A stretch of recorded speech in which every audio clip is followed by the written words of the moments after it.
Simple Man with Ethan Crelinsten, Nicky Rod, and Damien Anderson. Oh, stay a while if you know about the jiu-jitsu. If you don't, you can come too. This is BT. Bro, fucking Craig trained with Nicky. Dude, the other day, and the one time Craig comes in, Nicky I know it was literally like the first time ankle. he trained with Nicky. Fucking, he explodes Nicky's ankle. Yeah. Oh.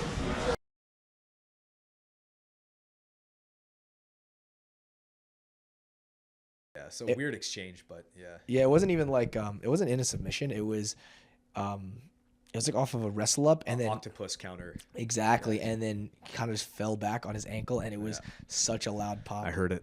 You heard it? I heard it. I had to give him a fucking anaconda ankle brace.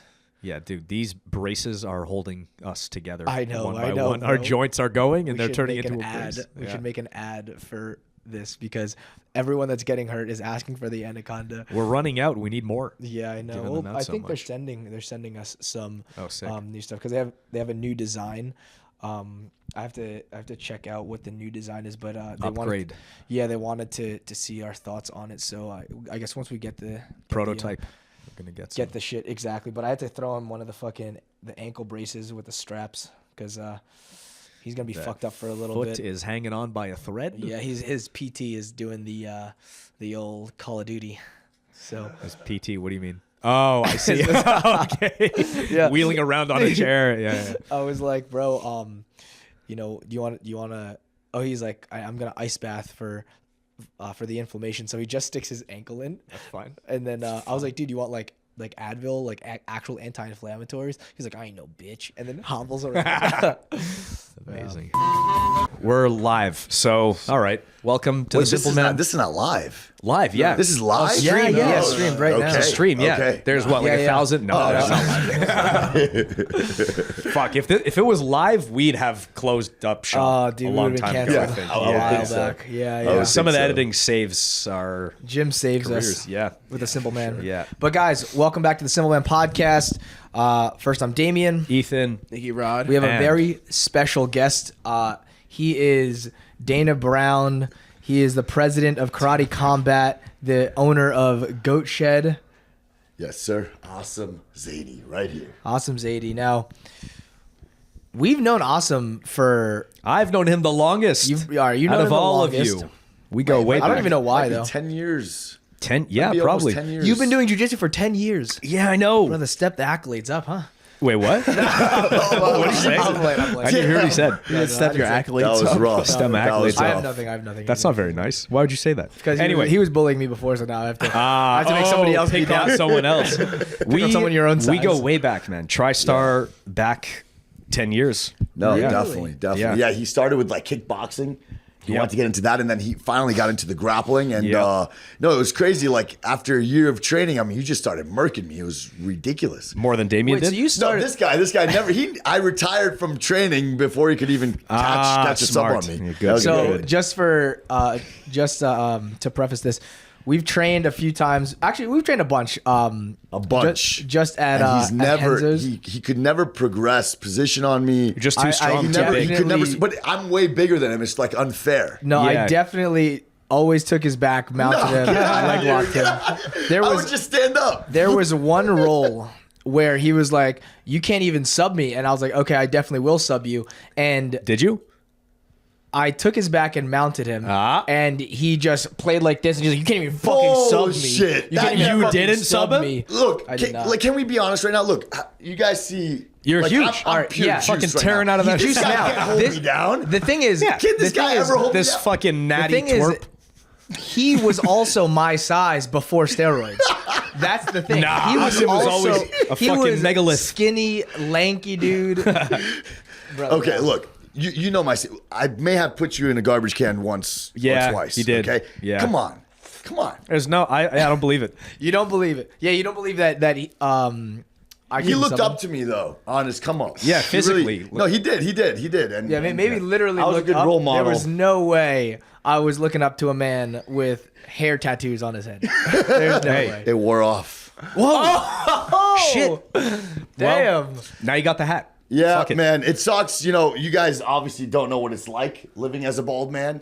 It's not easy. You know, people, we walk by the street, they stare at me. Do you have like a unwritten like camaraderie with other bald men? Yeah, no, we nod at each other. Nice. We nod at each other. Nice. We understand. We understand the pain. It's an instant, like, once you see another bald man, you guys are just friends. It's really? Like, right away. I don't have that with haired men.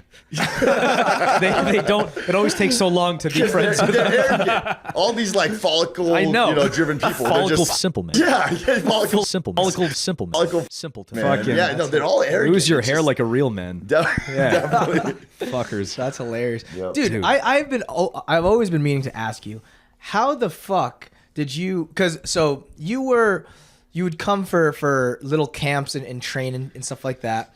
And then you start Goat Shed, which immediately just blows up. And then I look at my Instagram one day and you're just the president of Karate Combat. Please take us through this route. So actually, it's kind of a really cool story. So what happened is when I opened Goat Shed, instantly we were like disrupting and acting crazy, and we were just being wild, and we started going viral. What happened was each of my fighters, even though they just started in their careers, they started making a name pretty fast because of how viral we were going. Mm-hmm. So one of the founders of Karate Combat said, okay, if he can make these no-name fighters viral and get people to care about them, can he do that with our roster? Can he do that with the Karate Combat roster? So I actually got hired as like a social media coordinator, press secretary, and within 2 days, I took the presidency position. Wow. Yeah, amazing shit. Yeah, it was awesome. Now, when you started Goat Shed, what was the strategy? Like, how did you immediately were you like, all right, I want to hire a media team or like videographers everywhere? Or like, what was the thought process? So, I mean, you guys you guys are blessed to have like a whole group of people. Goat Shed was just me for the first 4 years. Like, I was the wrestling coach, striking coach, jiu-jitsu coach, social media manager. I was everything at the beginning, and then my wife started helping me. But I didn't do any of that, man. I filmed and edited every single piece of content for 4 years, and it was exhausting, On social media, I pretend that it's all fun and I'm like having a great time, and meanwhile I'm like, I'm gonna cry. It's horrible. Yeah, I remember like, this is even before Goat Shed. Do you remember when I came down to Miami? I had a match with Marvin Castell. Yes. You remember that? Yeah, of course. That was before Goat Shed. I'm surprised you remember that. Yeah. Because you got knocked out during the match. KO'd in the match. Yeah. I'll get to that. Against Marvin? Yeah. I'll explain this. This is actually a really interesting little like side quest. It was, I think, right after Nicky had subbed him. Then I had a match with him soon after. And what was your life like at that point? Because it was before Goat Shed. Yeah. It was way before Karate Combat. Where were we training? Like, we weren't in one gym. There was a small gym there called KO Zone. They're a really cool gym, so they used to let us train for free. Yeah, and that's where we were going at the time. And did you have fighters that you would sort of coach there? What sucks is, I was trying to juggle fighting myself and coaching. Yeah, I remember you guys still fighting. Do that, yeah. But it was impossible for me. I just wasn't being a great coach. I wasn't being a great fighter because I was juggling the two, and I really had to choose one or the other. Yeah. And actually, it was my wife, now my current wife, that at the time we were just dating, and she basically was like, "Dude, you're a child. Do you want to be a coach or you want to be a fighter?" And she dumped me for 9 months, and I chased her, and during that time, for those 9 months, I grew up. I opened up my own business. I took out a loan, opened up Goat Shed. Declared bankruptcy. Yeah. like a man. I lost my hair. Yeah. And then my wife has left me. I was like, dude, like, this is in inspiration to you. I'm almost a man now. So will you take, and then I pretended. I do what every guy. I'm like, yo, we'll just be friends.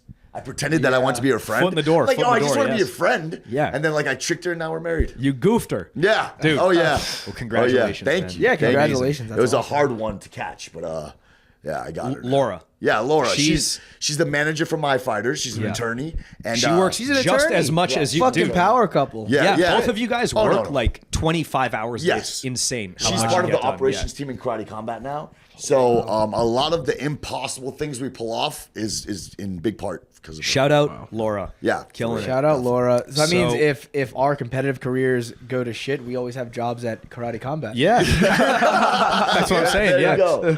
Don't burn the boats. Don't burn the boats. Interesting. Oh, whoa. Oh shit, that's my content guy. Okay. What's up, Fight God? Fight God was an Ultimate God. Fighter, by the way, and what's up, bud? he does content now with Karate Combat. how you doing? Jim, can you give him this shit right here? Come on in. Fight God. What's up, bro? How you doing? What's up, brother? Damien. Nice to meet you. Maybe. Yeah. Put him in that. I forgot this that isn't back live, so we're okay. Right? Yeah. No, it's oh, fine. We can leave this in. This is like live entertainment. Yeah. Why not? Here. Brother, I need a watch like that. You want to give me a watch like that, Nicky Rod? When you want me to buy you one? Yeah, buy me one. This guy's a G, dude. This guy's Brother. a G. Fight God is a legend. For those that don't know. I don't know anything. Yes, Let's get a background. So basically, guys, one of Asim's content guys, buddies, came in. The Fight God. Fight God. And look, just to tell you, he was on the Ultimate Fighter season undefeated, right? The undefeated season. Oh shit. Yeah. So Daniel Cormier was the coach. Daniel Cormier versus Stipe Miocic. There you go. Oh, and then sick. After his fighting career, he joined the Goat Shed. He got involved in our management, became content creator, and he's one of the head guys in Karate Combat as far as content goes. So, Amazing. Yeah, we're trying to surround it with like our people, Yeah. and bring that like crazy Goat Shed culture into that viral culture. Yeah. That's what they wanted when they put you in the What a Control chaos. fucking culture you built there, man. Yeah. Dude, insane. I Empire. wish, and you guys haven't seen all the videos. Have you seen like the chairs flying across the room and brawls breaking I've seen out? some Bro, brawls. I saw it Yeah. firsthand. Oh my I saw it firsthand. God. Remember those two, the twins or some shit? They got into a Oh, fight. you're right. Yeah, you're right. Twins? What happened? Yeah. So okay, well, I got KO'd in a match with Marvin Castell. Let me get back to that, and then we'll like unfold because Okay. I want to hear also like how really the Goat Shed like you moved from not having it to having it because it's like I feel like there's a lot in there that There's a lot. So anyway, I had a match with Marvin Castell, and I was staying at your apartment during that Yep. period for like a few days. And how I got KO'd was like we're getting in a scramble, and we're standing for a sec, and I jump over his back to get hooks in as he dives down for a Granby, and my head I see the mat go like boom right there, and I kind of like wake up in like a loose knee bar, and I'm like, oh shit. And then the match keeps going, and I won on points or something. Yeah. Flash KO. Flash cam. For real, Flash KO. Yeah, at the end of the match, I was trying to remember like email address, postal code. I was like, wow, I can't. No, he couldn't remember anything, and Yeah, I was just fucked started up. messing with him even more because then I just started pretending he was forgetting things that he wasn't forgetting. Like, bro, just you to, like really exaggerate. Like you his forgot that percussion. you're gay. Shit, I am. Yeah. Just came back. Oh shit. No, but it was terrible, and I was cornering him, so maybe it's partially my fault. I think I gave the wrong. I'm like, hop on his back, and then he got knocked out. Like, oh, I didn't say it. I didn't say anything. You forgot. I'm like, oh, no. That was your idea. You fucking gaslight.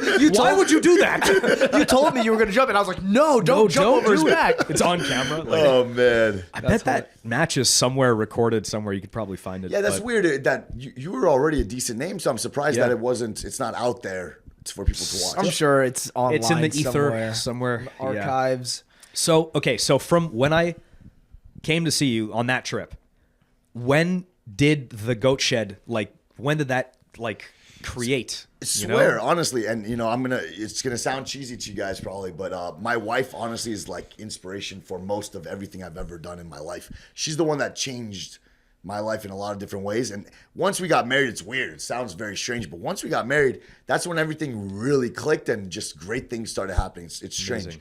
But she's my partner. We both work 90 hours a week. When she had dumped me, that's when I started self-reflecting and being like, what the hell do I do with my life? You know what I mean? And then I opened up Goat Shed. And it was just like dude, it's so easy to take over this combat sports industry. You guys know it because there's just a lot of boring people out there. Boring, yeah. Because you guys aren't. You guys are also very similar. I would say that Goat Shed and then B Team in the jiu-jitsu world is relatively similar. Maybe Goat Shed's a little more, wild. But it's the MMA version. Like it's got to be wilder. It's like a meaner MMA version, like grimier MMA version. You guys made me spar. Relatively the same. I was just gonna say that you guys made Ethan spar, right? It was so stressful. How'd it go? We made him do it. You're right. How'd it You're go? right. Oh, no, it was awesome. terrifying. Yeah, it was like the last day, and you kept saying you're gonna make me do it. I'm like, the last day, last training session. In my head, I was like, thank God I made it. Not sparring. Fuck yeah. And then I hear these sirens. This like apocalypse sirens go off. No way. They have like TVs. I feel like I've told this on the podcast before, but say it again. Anyway. They have TVs in the gym, and all of them have this like biohazard red flashing. Yep. Like the most stressful thing you could possibly put in. The music was crazy, and everyone's like fucking screaming. Like they throw gloves and not even shin pads. They just throw gloves at you. They're like, put them on and get in the cage. I'm like, oh my God, this is terrifying. Yeah, and we can shut off all the lights. We turn the lights red, so the whole room is just red, and it's like you just feel like you have to do it. It's peer pressure. Yeah, you can't not do. What are you gonna do? Yeah, exactly. What are you gonna do? Run out of the gym and call an Uber and go across the street and wait for 5 minutes? Hope they forget what? No, you're gonna fight. Definitely. You're gonna be a man. He fought, and he did. I knew he was gonna have a great time. Who did I spar with again? Yeah, you went with Adrian and Roy. They were very, very nice. Yeah. Of course. Yeah. No, of course. We're not going to be dumb about it. Like, I would do that to, you know how to do, you're an MMA fighter, so you know what you're doing. But I would do that to anybody. No one's going to get hurt. Like, we're not stupid with it, and we care about you. So just like, I wasn't even scared. I wasn't even scared. I know I was going to take care of it. I could have gone again. You'll be surprised, obviously, because I'm sure you're going to say Ethan, would need more credentials for this, but he's actually my favorite grappler ever. Yes, that's the only credential I need. Yeah. Awesome. Gold medal, gold star of approval. All right. Yeah. Fuck your accolades. I don't need them. I just loved him because watching him, like when he started jiu-jitsu, I was already 15 years into jiu-jitsu. To have a guy tap you that's been training, a year and a half, and you've been doing this 16 years was just like a joke to me. I was just like, wow, I suck. Not me. And then he never could reach that stage. But you did. But you did. The upper echelon. No, but definitely. Also, I'd be, it wouldn't be fair to leave this out. My trip to Miami when I sparred at the Goat Shed, our first round in a long time. What happened? Do you want to tell her, or should I? You're so humble, and also I'm paying you, so you're going to be nicer to me. It works. But, no, I didn't sub him. So I have a tradition in my gym that and obviously I'll never grapple Nicky because I won't be able to do this to you. But when somebody comes to my gym and is doing too well, I'll grapple them and I'll pick them up and walk them into the garbage and drop them in the garbage. Wow. Yeah, so I do this to UFC fighters visit. Everybody visits. I don't care. Like I know I'm going to do it because I have good fence wrestling. So like I'll trick them. I'll like guide them there and then He cornered me into the wall. Into the wall. I can't do it in open space. He baited a triangle that like wasn't really on. I locked the triangle and he's like, all right, you're getting picked up. No. And I couldn't let go of the triangle. He's like, it's kind of double unders, So I got trashed. That's hilarious. That's like a tradition. And that's on camera. That's on camera. Oh yeah, the whole gym is televised. Oh, we have to put this on the podcast. Yeah, for sure. We got to. It was great. It was great. Oh, this is kind of on a tangent. There was a video that I saw of I think a homeless man touched your grandma or like. Oh my God, yeah, dude, that was freaking weird. Brother, tell the story. Happen? I need this video too. Yeah, oh my God, I'll send you this video. So this is terrible. So okay, I've become. So I was a wild man prior to this Karate Combat presidency, like pretty wild, and I've tried to tame myself and be a little more professional now that I'm in a position that requires maturity. But I'm still not a man yet. I'm trying to find myself deep down. So whatever. I'm very quick to. But why? I shouldn't say this. Fuck it. I'm very quick. Like in my gym, if someone disrespects, I'm gonna slap them right away. It happens. Wow. I do it. I'm very fast at that. I'm a little old school with my jiu-jitsu. Quick on the draw. We always slap. Yeah, it's like a Hoist Gracie thing. Like, oh, you talk shit, like I slap you. Yeah. And then we'll find out what happens. Maybe I'll lose, maybe I'll win, but we'll find out. You got a slap. I'm getting a slap. I'm getting one you're gonna get a slap, and then we'll find out what happens to us after. So, anyways, I'm very quick with that. But now I'm outside. I have a restaurant in South Beach. So I'm at my restaurant, and this homeless person, you didn't know that? This homeless person walks in and like is acting crazy and is talking a little crazy, and there's an old man there. And I'm standing next to the old man, and the guy like slaps the old man's So you don't know arm. this old man? No, okay. I don't. Wow. And he slaps the old man's arm. And it was just my instinct. Like, I just Spartan kicked this dude. And, Fight God was there. Oh, he knows. Dude, the guy flew like 5 feet. It was literally like, slow Bro, motion, yeah, like, you're a trained fighter juiced up. This is like a random old guy. He's on the floor like just screaming like at the top of his lungs, you know? Amazing. And then like, I'm like, you need to leave it. And he won't leave it. I'm like, Fight God. Grab his ankles and like we grab the he ankles can't and, breathe. He's like, I'm trying to leave. and then we like drag him outside. We toss him outside, right? He goes outside. He gets a rock. And then he hits a random person in the head that was sitting at the restaurant. Is this apple a day or a different? Yeah, apple a day. Apple a day. There we go. Damn. Hits this random person in the head with the rock. That's insane. I didn't see that part. So then what the fuck happened there? Well, I mean, police came and the person was arrested. Wow. Super weird, crazy story. Like super strange. So Apple a Day is another. How many businesses do you like run at this point? Is Yeah, GoChed Apple a Day? Yeah, so GoChed. Oh, so just so you guys know, my father opened up the first health food business in Miami 34 years ago. Crazy. It was the first ever. He started the health food trend in Miami, right? Wow. I turned it to a restaurant maybe 12 years ago, so we have like acai bowls and juices. Did you ever go there when you were in Miami? I think so. I feel like I'm pretty sure I went. Yeah. Fucking amazing. Usually, whoever comes, I take you guys right away. Yeah, it took me in the Lambo. Yeah, I took you to Aventador, sick. right? Yeah. So, yeah, man. So that's my father's place. I was running it with him, but I had to take a step back because there's too much going on. Yeah, you got a lot Like, on I your just plate. can't. Yeah. Even GoChed, I feel bad, man. It was such a successful business, like so many students, all this stuff. And now, like, I don't even know who signed up, who's paying, who isn't paying. You It's feel a just little like distant So from do you it not now. coach GoChed anymore? So I coach, but I'm talking about the business side of it, like signups. Okay. Like Yeah. hobbyists. I just don't have time to keep track of it Yeah, anymore. And I had to hire a coaching staff. So For sure. for the first 4 years, I was the only coach. And now, I brought in a coach from Mexico, a striking coach from Mexico. We found him in like the jungle. His name's Mango. He's awesome. Mango. So, yeah, Mango. Yeah, it's a perfect Sick. name. So he set his life up in Miami. He has an apartment and everything. So Mango's in Miami. We got another Spider-Man, coach. Freddie. Yeah, Freddie helps. love that guy. Dean Thomas, if you guys know, he's a UFC analyst. of course. So Yeah, Dean yeah. Thomas helps me Sick. out, coaches in the morning, his group. And then finally a guy named Salman who helped coach Hazmat Shimaev at All Stars Gym. Wow. Holy So shit. he's a striking coach at All Stars, but now he's with us at GoChed as well. So I have a whole coaching staff there. And I'm gone 1 week a month. So maybe 1.5 weeks a month. So Okay. Now, are you still the head coach for like Roy and Third Street? yeah, and, like, wow, those guys? yeah. I mean, I keep in touch. Or I don't keep in touch, but I like Follow them, I yeah. follow them a little bit. Yeah. So I never like to call myself the head coach, but they still refer to me as that, like the other coaches. So which is really sweet of them because I consider them to have just as much knowledge as me. So they can still call me that. So yeah, I'm the head coach, but the other coaches on staff are just phenomenal. They're there human every beings. day. And they're there just full awesome. time. They're not like you have a lot with karate Yeah. combat right now, so Yeah, it's good it's- to have a staff there. It's a mess, man. And the fighting thing, though, coaching's rough, dude. It's demanding, man. Coaching's really demanding, and I think you guys, since you have your own careers and you have people helping you, maybe it's a little different. But coaching's rough in that, and Fight God's gonna know this. You give your absolute heart to these athletes, and for the most part, people aren't gonna.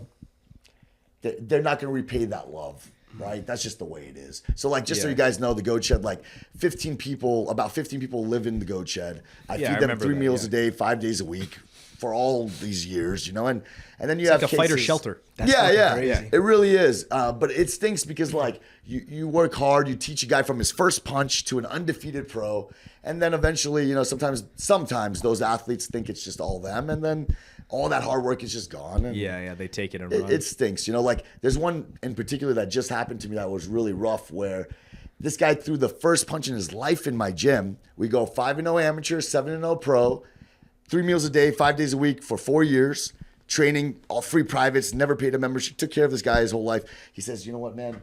I'm going to retire from MMA. I'm tired. Wow. I said, no problem. Hey, no problem. You're tired. I got it. You retire 7-0 undefeated. 2 weeks later, we release him. He signs to another management, does another fight, and now he's fighting for someone else. And it's just like, dude, Fuck. why do be it that honest. way? Just Yeah. tell me. Yeah. Just be like, yo, I don't like you anymore or something. I don't know. Yes, be open. But like that just, and like it doesn't even get me mad. I'm just sad. So like You put all that those- work and they. Exactly. Now I just focus on like a small group of core dudes, and then everyone else like they have to really prove themselves to get that treatment I used to just give everybody. I used to give it on day one. Like, oh, you need meals? Got you. You need a place to stay? No problem. You would sleep in the gym sometimes too, like between sessions, even when you were running all that. Like, well, I think that's important. Like as a coach, you got to show the athlete you're willing to do it with them. So I would stay at the gym like 3 times a week, sleep at the gym with them just to show them like, yo, I'm about it. I'm about it. Yeah, I'm about it. That's crazy. About it. So I can't catch me sleeping at a gym. Logan Paul, you had a stint with like him at some point. So yeah. Logan came to the gym, dude. Logan, man, I still haven't followed his piece of advice, but Logan came to the gym within 10 minutes. It was just a madhouse, right? He's just like, dude, you'd just be a freaking killer if you had a YouTube channel. Like you'd be it'll be a multi-millionaire YouTube channel. Why haven't you done this? Like a GoChed YouTube. It's a lot of work, you got to really commit to that. But I'll get on it eventually. Yeah, that's like gold mine. Dude. But did you like prep him for one of the boxing fights? Yeah, because one of the coaches at the gym was training him forMayweather. So we helped him with that. His entourage. Oh yeah, I remember you guys went out for that press conference where he took his hat. Or exactly. Something. Yeah. And then now the Gotcha hat. And the co-host of Impulsive is now a commentator at Karate Combat. Oh, right? sick. Mike. Oh yeah, big Mike. Malek. Yeah. So that's like the crew that we're sort of getting involved with in the influencer side of things. What is awesome. You guys deal with or work with a rental car company? Is that yours? So okay, your families? Or? Oh well, I would love to look. I'll tell you all of this. This is really cool stuff. So when I opened up the Goat Shed, I wasn't that much. I wasn't a successful dude. I would just opened up and I wanted to hit the scene strong, right? So I needed to create like a facade, and I'm like, okay, dude, like I want to be the first ever MMA team in Miami. I need the Lambos. I need the jewelry. I need all this stuff. Fake it till you make it. Fake it till you make it, right? So I just started blast messaging every car rental company in Miami. And finally, a guy messaged me and is like, so what you're saying is you want a car you can't afford. And I'm like, yeah. Absolutely. You've come to the right place. Yeah. And he's like, yeah, we don't do that. I'm not going to waste my time with that. Oh, fuck. And I told him, I'm like, look, man, I promise you give me a year. I'm going to take over this MMA industry. I promise you. Just come and check out my gym. And invest in it. Like, give yourself. So he came to the gym, and that day I set up, dude. I called every UFC fighter I knew in Florida. I'm like, yo, come to my gym. Called videographers. I made it look like a packed place. Yeah. I just opened, and he's like, you saw it? He's like, this is how it is every day. I'm like, yeah, of course. Yeah, every day. Like, this is like food, and I'm like, yeah, it's like this every day. And I think he knew I was bullshitting, but he appreciated the hustle. And he's like, okay, not only will I sponsor you and you can use these cars whenever you want, please don't tag me. Just they're your cars. Wow.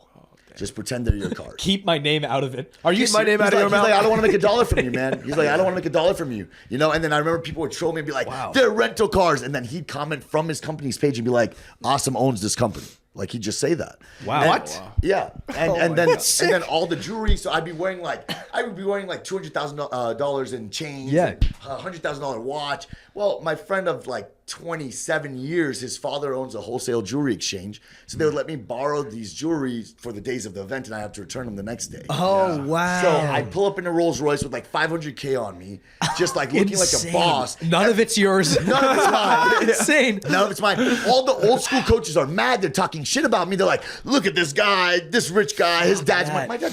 We didn't have money for that. I come from a successful family. They're entrepreneurs, but not like that. You know what I mean? Yeah. But I just fed into it because that's what they were talking about. So I'm like, oh, daddy's money? Yeah, let me wear spikes on my shoes. You were just leaning into it, like going crazy. I leaned into it because that's what they were talking about. Yeah. And it worked. And what's awesome now is I faked it, but now if I want to drive a Rolls Royce, I can drive it whenever I want. Fucking if I do want to, I could take. So thank God, I've made it, right? Yeah. But initially, it was just a group of individuals that believed in me and they supported me. They saw the vision. And they saw the vision and with no benefit to themselves.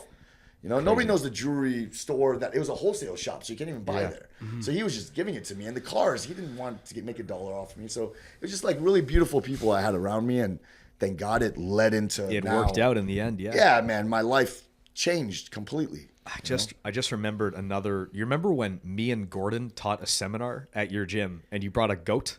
Yes, yeah. That was during the Modolfo camp thing. Okay. Yeah, and we taught like a joint seminar and you brought like a goat and there was like a whole fucking it was like a celebrity party thing, and that's what the Goat Shed, like, dude, we had OBJ and we had all these like celebrities coming through. I'm forgetting off the top of my head, like a bunch of celebrities always come through the gym, and it was because of that rowdiness that we had, right? The vibe, and then no gym has that with the chains and the jewelry and a lot of people. They're all unique. It's unique. It was.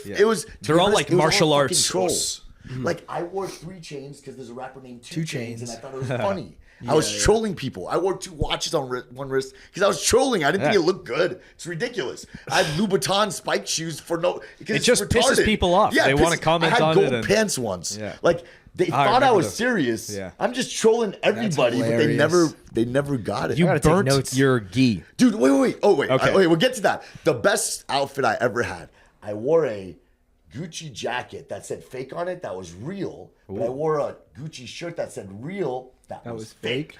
So no one knew the choice. And I showed them. And I'll do it again if I want. So that was the best troll outfit I've ever had that no one knows about, you know? Wow. And I've always planned I was going to like release all these funny stories in the future, but I couldn't do it back then because I was like broke, you know? So like I had to pretend. Now you're good. You're on the other side now. You made it. Yeah. So now it all came together. Thank God. That's just want to take a quick moment to thank our sponsors, Massive Supplements and Violent Hippie. Use code SimpleMan, all caps, for 15% off both of those companies. Massive Supplements, trademarked Smashing Greens, Smashing Reds, very nutrient-dense foods. I personally use their creatine and BCAAs during my workout and sometimes even before the workout. For Violent Hippie, they have soaps, USDA CBD oils, T-shirts, rash guards, you name it. Owned by former Navy SEAL Mitch Aguiar. Use Simple Man to get 15% off. Guys, Violent Hippie, Massive Supplements, get the Smashing Greens, Smashing Reds, all the vitamins, nutrients you need to get that body that you want. Nicky Rod style. What's up, y'all? It's Damien Anderson and Nicky Rod from the Simplified podcast. We're here to let you know that our merch is live. You guys want some t-shirts, some fancy cups, support the Simple Man podcast, and get our merch. What's up, y'all? It's your boy Nicky Rod. If you're looking to support the Simple Man podcast and myself, please check out carnejerky.com, CarneJerky. Anaconda Fightwear sent us some braces. I actually used it before. That's how I found out about the company first, was when I tore my meniscus going against Gabe Souza. All the other knee braces would slide, and I fucking hated it. This one has like 2 straps, so you put the knee brace on, and there's padding. I constantly use a knee brace. Like, I don't train without a knee brace on my left knee now, so I'm definitely going to try these out. Oh, shout out to Anaconda Fightwear. Hilarious. This is like way before I even met you, where you like burnt your origins, your gi. Is that fair to say? Yeah, right? So do you guys know this, that I burnt my black belt in gi? No. He did this whole like ceremony, the sacrifice. Now. I'd say that was like the first like hint of how crazy you are. Yes, yeah. And then you really leaned into it and became what you are Definitely. Today. So like, look, man, look, you look at me, you don't think good guy. You see a fucking Jafar beard, brown, big nose. Bald. They don't trust bald people. Nobody trusts bald people. It's true. It's I'm a the stat. bad guy. It's a stat. I can't pretend to be. I'm the bad guy. So I leaned into it. But also I hated my first jiu-jitsu instructors. I really disliked them with wholeheartedly. Really? So I made sure to show the gi with their logo. And there's a trash can on fire in front of my gym. And I burnt their gi and burnt the black belt. Wow. And that was the opening of my gym. Then I advertised it in a 5-mile radius of their gym. I put like $10K into it and just made sure that, okay, the opening. And I offered a free like 6-month membership to all their students. Wow. But yeah. Hey, it's a cold world out there. Man, you know? I'm like debating if I should say their freaking name, but I don't know. Up to you. Whatever. You could say it. We can always well, okay, look, it's fake. Look, no, we got to talk about the fake jiu-jitsu. Okay? Oh yeah, there's a lot of fake jiu-jitsu out there. There's a lot of bullshit in every martial art, really. Yeah, there's a lot of bullshit jiu-jitsu, and these people are turning jiu-jitsu into what we made fun of in the other martial arts. Yeah. So look, it was the Gracie Academy originally, okay? And I took countless privates with Helio Gracie, like countless. Wow. I probably, in the world today, I would assume that I'm probably top 5 most privates with Helio Gracie in the world. I would think so. I was with him all the fucking time. You know, I was his assistant. So I was with Helio Gracie since a little kid. It was Gracie Academy. When he passed away, things started changing. It wasn't really fight oriented. It started becoming like really like way too self-defense where like you don't even spar anymore. Yeah. And they changed it to Valente Gracie Jiu-Jitsu. And Valente then eventually brothers? they changed it. They took out Gracie and they put Valente Brothers Jiu-Jitsu and it became like Kung Fu. It's like Kung Fu Jiu-Jitsu. It's mumbo jumbo. Yes, it's a bunch of, mumbo jumbo is a great way to hocus pocus, mumbo jumbo, whatever you want to call it. Wacky-tacky, fuckarooski. Dude, and if you check it out, it's an absolute joke what they're doing. Like, it's really crazy.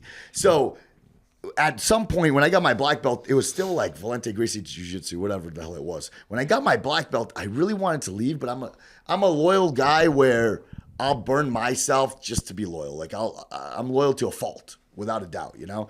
So I needed permission to leave. And thank God, it was Royce Gracie that came up to me and he's like, dude, who's your favorite fighter? I said, GSP. Called GSP, say, hey, I'm sending my black belt to you.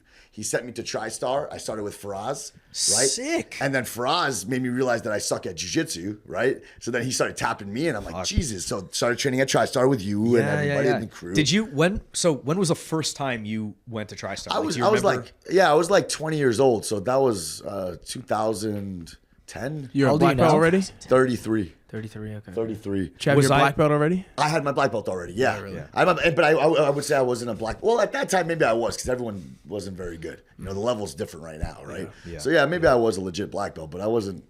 Fraz just destroyed me. Like with the leg lock game. At that time, I had no leg lock game. It was like traditional jiu-jitsu. Yeah. So he just completely made it was horrible. Fraz loves new shit. Yeah. Anything new, he's into it. He's never like old school. No, it's done like this. He's like all about that. And then once I trained with Fraz for a little bit, they sent me to John's, and that's where I met. I mean, when I was with all you guys at the Blue Basement, right? And then I was staying with Gary at his house, and at that time Gary was just getting into MMA. So you guys were doing drills together. Oh, I remember now. That was before I started. Eamon would come down as well. You guys would all spar. So I got really lucky because I was kickboxing world champ a few times. So I would help out Gary with his striking. He was helping me with my grappling, and we would do these MMA privates with John. I remember there was like you guys. I remember you guys did after jiu-jitsu sessions. Yeah, exactly. So all the grapple box systems, all the fence wrestling systems, all that stuff. And honestly, 90% of what I teach my students today is what I did during those privates. You know. Nice, yeah. So that was sort of my evolution, right? But it started with that fake jiu-jitsu gym. I think one of them is dating like some model. What was it? Tom Brady's wife, Giselle. Oh, that's Wait, what? Wow. You know about Giselle? I know. I'd heard about. Yeah, what a little scumbag, right? Like freaking Tom fucking Brady. Yeah, unbelievable. Bro, how are you gonna do that? How are you gonna do that to Tom fucking Brady? It's terrible, man. It's an American hero. You know, it's disgrace. Blasphemy. So did they get divorced, and did she get half? I don't know. I have no idea. Because maybe it was a good play on him. But that was really embarrassing. Wait, man. but that's one of the Valentes. Yeah. Was he one of? Is that guy technically one of your coaches? Or? No. Well, he was young. He was the youngest brother. Okay. So he never coached me. You know, was the young bull. Yeah, exactly. Yeah, I guess so. Right? But I mean, it's ridiculous because they'll do these like jiu-jitsu philosophy talks, which are mad annoying on YouTube. If you ever want to watch, just fucking. If you ever want to blow your brains out, right? But they'll do these philosophy talks, and like then they're committing adultery, right, with Tom Brady's wife. Like, that's insane. Ridiculous, you know. So I think it. That's so there's cool like a level of that is crazy with the connection, but I love that. Off topic, I do think it's kind of weird when it's like one thing to be like the side piece to boyfriend girlfriend, but it's like another thing to break up a marriage. It's like, fuck, man, that's another level of scumbag. Yeah, I mean, would you say Giselle or the guy is more of a scumbag? I think it's more Giselle, so the chick. Married. It's more so the chick. Yeah. But it's like he was a tool. Yeah. It's definitely the chick. He was the instrument. I'm glad he got it. Fuck. Are they still? Is Giselle and that guy? Yeah. They're together now. Yeah, they do. They were. Dude, wow. You saw the roast of Tom Brady? Like, I did. I saw the roast. Yeah. They were touching on that a lot. They touched on it a lot, man. I was happy that jiu-jitsu made it into this Netflix masterpiece. Yeah. Whoa. I don't like this.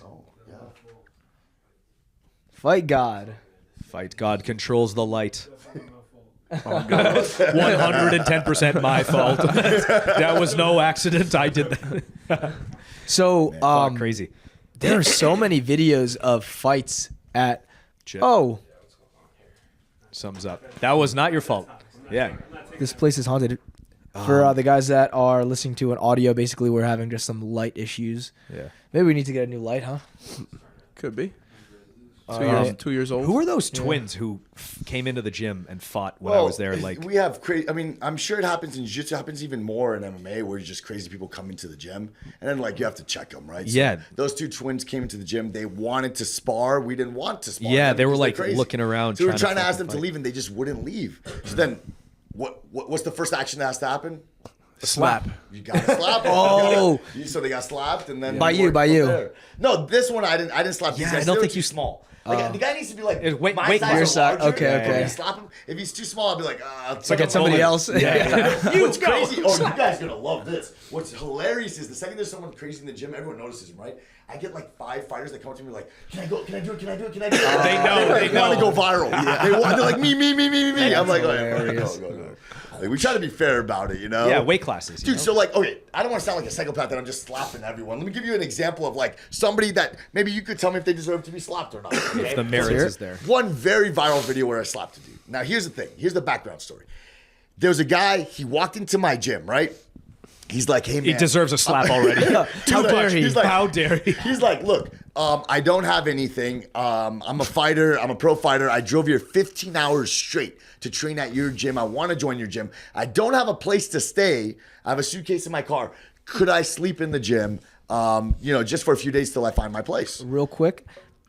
This guy might have trained with us at Henzo's. That's what I'm going at. I know the guy. Do I know him? Yes. No, because he trained with us at Henzo's in Texas when you guys started B Team, and we had to kick him out. Yes. Of New Wave. That's Wow. exactly what I'm Okay. tying it in. Okay, That's go. awesome. I I'm don't know this remember. guy at all. I'm glad you remember. So look, Okay. so this guy, so whatever. He comes to the gym. I say, okay, no problem. You can stay in the gym, a couple days till you find a place to stay, right? So he stays in the gym and he's starting to cause problems while he's staying there. He's only been there a day and he doesn't do one class. He doesn't train. He says he has an injury.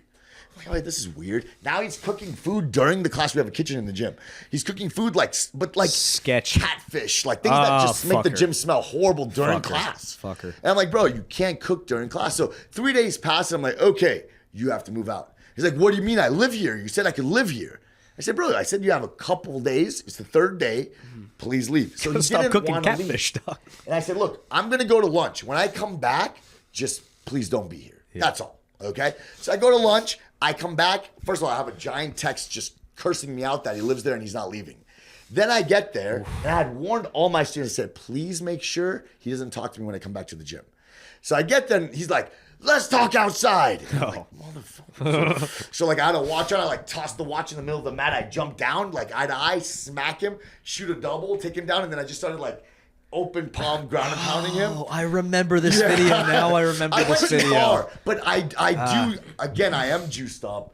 I might, and angry. And bold. I'm sweating oil. I never made it as a fighter. This is my time to shine. Yes, TKO. Yeah. Someone won. Yeah, so I had to do what I had to do. But the thing is, the guy almost fought in the gym a couple times. He didn't want to move out. He was a squatter. Like, come on. You gotta get out of here. You gotta get smacked. Yeah, I agree. You gotta get smacked. Yeah, we gotta get no choice. I remember you posted that video, and I don't know if I DM'd you or I think I might have told Gary, because at the time I was on New Wave and I was like, I think he should take this down, because it's like there's gonna be some legal ramifications. The video beating the shit out of somebody, and he like edited it perfectly. I'm like, I don't know, bro. This is really well done, coordinated. No. I tried to get a sponsor through it too. I tagged the sponsor I've been trying to get attention from. It was really cool. Dude, this other dude. Oh man, I gotta stop with these stories. This is not good for me, but whatever. It's good for simple men. It is. Yeah, okay. For simple, I'm a simple. See, look, through we're this simple whole men. Presidency facade, private jets, all this bullshit. I'm a simple man. So are we. Yeah, exactly. We don't know what's going on here. We're just fucking going with the flow, man. So look, a guy, it's his first class at the Goat Shed, okay? My wife is cleaning the gym at the time, okay? And sees some sweaty clothes on the floor and tosses them because they're on the floor. Toss them. Okay. It like away in the garbage? garbage? Toss them in the garbage. It was an hour after class. The clothes are sweaty. They're still on the floor, so we're cleaning up the gym. We toss sweaty clothes that are on the floor. That's like a rule, okay? You toss them in the garbage. Yeah. Garbage, right? So he comes up and he curses her out. Curses my wife out. So my wife knows that I have like a little bit of a temper when it comes to like That's an insane thing to do, to like just curse out your wife in your own gym. I don't think he knew who she was. Holy shit. Doesn't matter. Even cursing at a woman in general is like, what's wrong with you? To do, man. Yeah. It's a weird really thing to do. weird. Really so weird. in the video, it's very funny because my wife is like tiptoeing to me to tell me very nicely, hey, this guy's a little rude. Please ask him to leave. Because she knows that I'll get mad. And meanwhile, my father grabs me and goes, awesome.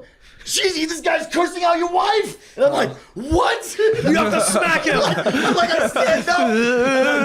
And I walk up and I've never thrown a 3-piece slap. Wow. I go hook, right hand, hook, slap. Pepper him up. Yeah, pepper him. So the guy just... He's like 80 years old. So the guy sprints out Tourette's. The gym. Yeah. He's like, hi, do you know where my bitch you know where my dude is? Yeah. Dude, Some the guy's guy like, sprints out the gym, right? And when he sprints out the gym, okay, I had 2 students. They were from not so good of an area. I let them train for free at my gym just to give back to the community, right? And for some reason, when he sprinted out the gym, like a generous man, me, right? Yeah, they looked at me, and I don't know why. When they looked at me like that, I just nodded. And when I nodded, they sprinted after the dude. And they sprint after the dude. They beat the shit out of the guy, and then they rob him. Oh no! And then they come up to me and they're like, Coach, we took his wallet and cell phone. And I'm like, why? You gave us the nod. You gave us the nod. Then they looked at me, they're like, you told them. I'm like, I didn't say shit. Imagine on camera, Asim's like, I want you to fucking take this shit. Go get him. Why'd you rob the guy, dude? So like, I get the wallet and cell phone. Did you know about this? Dude, I get the wallet and cell phone. And then you sell it on Punch Up. Dude, I go across the corner. The police are there, and I hand it to the police. I'm like, oh, he left it at the gym. Smart. And then I told the kids to run, Get the fuck out of here. They got the hell out of there. But yeah, so amazing. Wow. Those are 2 stories about slaps. Yeah. Reasonable. Hopefully they're far enough in the past where it's no like legal. And then squatted in the gym. Is this a Miami thing? Like, are there so many altercations in Miami? Because it's like here we don't have many like physical altercations. I feel like Miami is it's like a hotbed for craziness. Is it because there's so many people, or the drugs, or like bro on 6th Street people fight? You're right. You're actually a lot of videos I see on World Star Hip Hop are 6th Street fights. Oh no way! In Austin.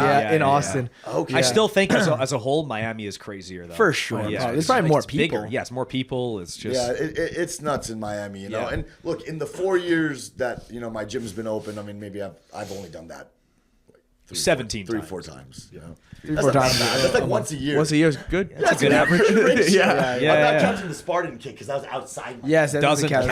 That's apple a day. Yeah, that's apple a day wars. You know, that's a different subject. So now you are president of Karate Combat. Yep. What is the vision that you guys have for Karate Combat? I love the question, man, because you guys are all going to appreciate this. I mean, you guys started jiu-jitsu in the newer generation. But if you know anything about the history, we made fun of the karate guys. We made fun of the kung fu guys. They would come into the gym. We would fight them, no rules, no time limit. We'd slap the crap out of them, strangle them, and they'd leave. And we'd be like, your martial art is fake. That's what we would do, right?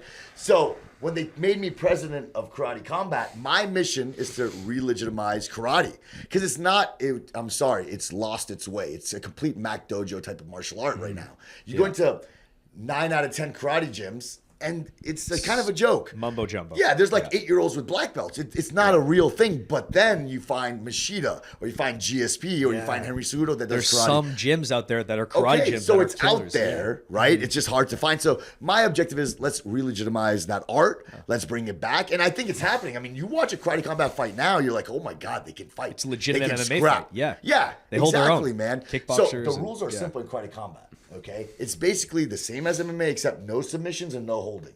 So you can ground and pound. Okay. So you're striking, you take down, you ground and pound. The second you get wrapped up, stand back up. Or the second the guy kicks you off, stand back up. More entertaining. So it's straight, it's just straight action, right? But what's great about it is this, and you guys know this more than anybody. I bring, Floyd Mayweather in here. All of you guys strangle him inside a minute. All of you. Because his striking is not real. Maybe he doesn't not know how to Damien, defend he doesn't know how to defend a takedown for his life. He can't. For sure. Now here's what's cool about Karate Combat, right? Since the rules allow takedowns and they allow the ground and pound, it gives all the athletes some competence in their wrestling. They need to have it or else they're not going to win. They need to understand wrestling. They need to understand how to defend themselves on the ground. So they become a complete striker. So their striking works in a real fight. Because all these Muay Thai guys, it doesn't work in a real fight, man. They're going to get mad at me, but I don't care. All the boxers, it doesn't work in a real fight. You're going to get wrestle fucked. Exactly. Yeah. But the Karate Combat athletes, you can put them in a real fight, MMA fight. They can fight. They know how to sprawl. They can wrestle tremendously well. They got great judo tosses, hip tosses, wrestling. It's phenomenal. So that's why I sort of fell in love with karate combat. And then now we brought the pit sub-series of too, right? So, in your opinion, who wins in karate combat? Kickboxing world champ, karate world champ? Okay, so that's actually a good question. Last event we did karate versus Muay Thai.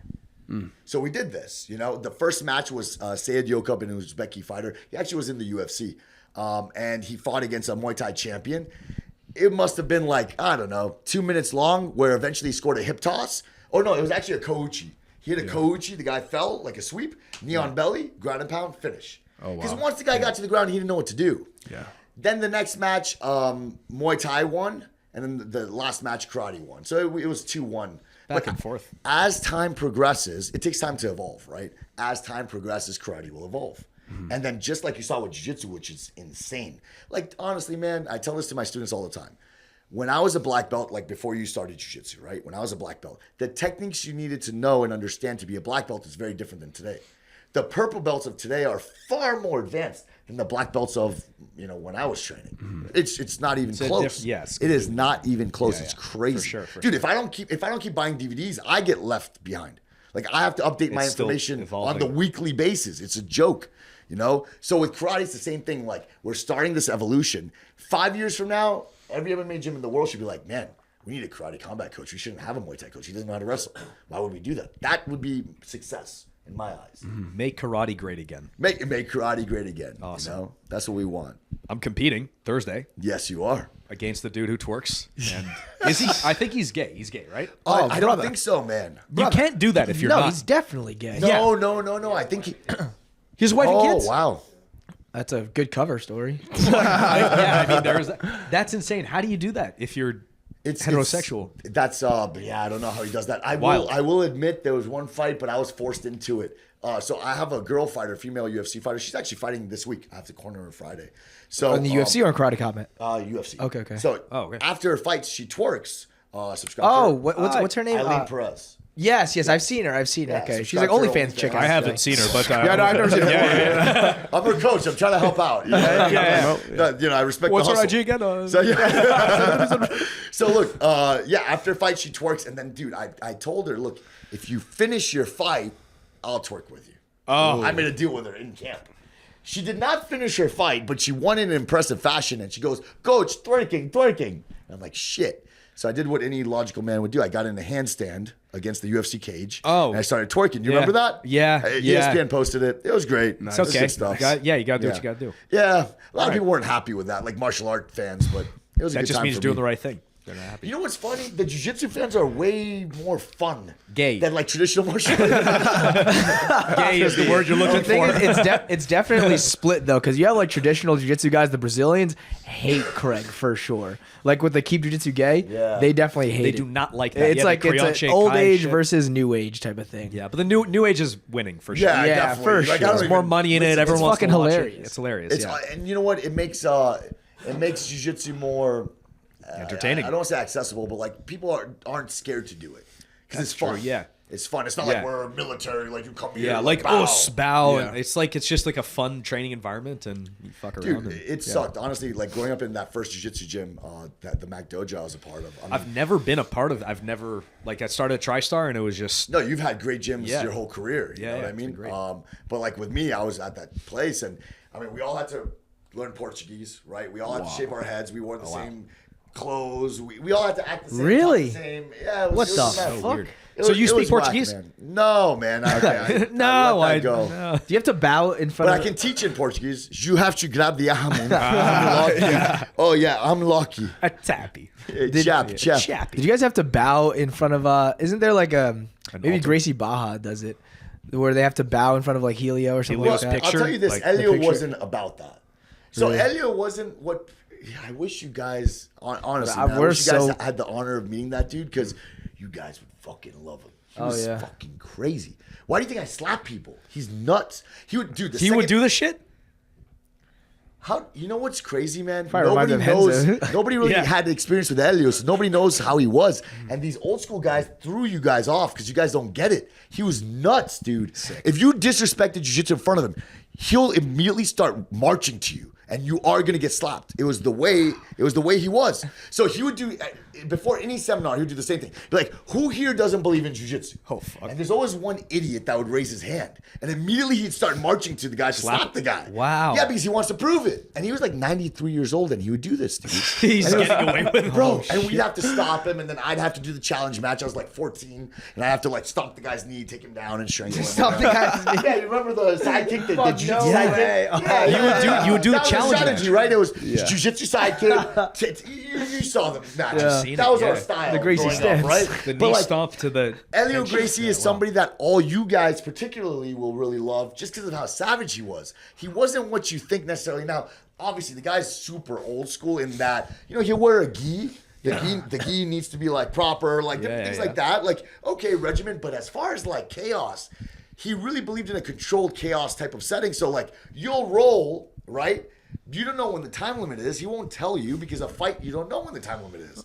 Or like one day you'll do slaps, jiu-jitsu, like, combat jiu-jitsu, right? You do combat jiu-jitsu rules. Or like, you just do things that just, he was getting you ready for chaos. Yeah. And you guys would really love his attitude, man. It wasn't what you think. It wasn't that like boring old school jiu-jitsu that they pretend. It wasn't that. It was very much in your face because think about it. He was challenging everybody. Right? Yeah, he'd go into gyms and that's what I'm saying. He'd dojo storm. Yeah, dojo storm. He'd kick down his door and he'd throw a kimono at the instructor and fight him. Like this was his attitude. He's insane. That's why jiu-jitsu spread the way it was. And then now you have these old school guys who never met Helio in their life pretending that jiu-jitsu is this way or eat acai and do this, whatever, bro. But jiu-jitsu was the real deal. Like you test it and you talk your shit. Bro, he talked his shit. He's like, this is the greatest martial art on the planet. Prove None me of you guys compare. Yeah. Fight me. Fight me if you don't believe it. Which is kind of like how you guys are. Your attitude, right, is like, you're here to prove it. You're here to put it on the line. Yeah, we don't fucking bow in any of that. We No, just scrap it out. And you speak your mind. So even like, for instance, like if there are some differences in like Helio's philosophy and yours, it's only different because of today's time. You guys have the same mindset. I really feel that. Like Gordon, you guys, like just, you guys are outspoken. You are who you are. You are who you are, number one. You're not trying to be like anybody else, which is what I love. I love that stuff, man. Fuck yeah. Fucking awesome. Holy shit. I'm amped up now. So let's take the conversation now to some fighters because you have Roy and then Third Street. Those are your two main guys coming up in the pro scene, right? Yeah, so I have, man, we have like 34 pros right now. Wow. And there's just so many fighters. So okay, I don't even know of those two. Yeah, and they've been with me for 6 years. Yeah, there's like the OG ones, right? Yeah. So Roy's 8-2, Ryan's 8-1. Brother, 8-1. Yeah. What? I know. There was some mix up. I watched that fight against Smotherman in Fury. So his guy fought in Fury against one of the tougher bantamweights in Fury. I mean, I've seen him just because he's my weight class. He's one of the guys that like fought in contenders, lost contenders, but like he's up there. So I've been watching him a little bit. And when it comes, they're supposed to score damage, and it's like his guy did damage Cameron more. Like it was a close call, but there's like blood leaking from the guy's ear and mouth and nose, and then when you look at the punch stats, so I got all the stats. It was like 9-minute control time for Ryan, and then I outstruck him by like 50 punches. It was just the stats were ridiculous, but the guy had a composure that looked like he's kind of, I guess he has some sort of control there, but in reality, man, look, Ryan fucked him up or what? I think the fight should have went to Ryan. That's what I think. The commentator said it was Ryan. The promoter agrees it's Ryan. Everybody in the crowd said it was Ryan. Robbery. So it was definitely a robbery. Even UFC Fight Pass apologized. The social media account apologized for the decision. As like, bro. Oh well, if that's clear.